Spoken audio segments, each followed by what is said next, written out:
So I've been getting this gunk on the edge of the door.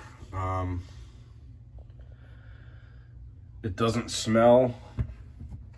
I haven't tasted it, but it's a very it almost feels like a grease. I don't know if it's stuff coming out of the machine. You can see it washes right off my hand with no trace. It's not sticky, it's not slimy.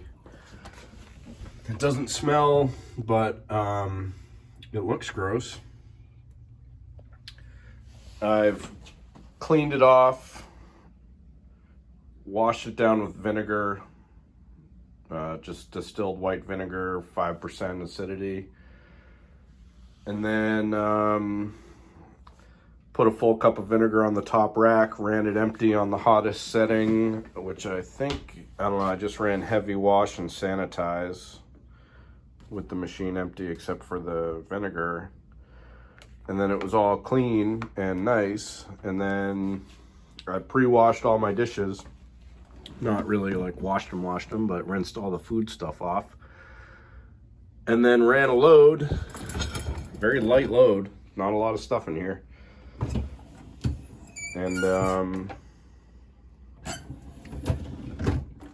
that stuff is back. So if anybody knows what that is, if it's like just machine grease coming out of the door and I don't need to worry about it, or if I got some kind of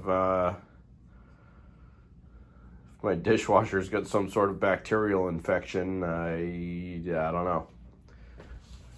I'm new to dishwashers. It's my first one I've ever owned. Didn't grow up with them. So where are my dishwasher people at? Help me out. Thanks.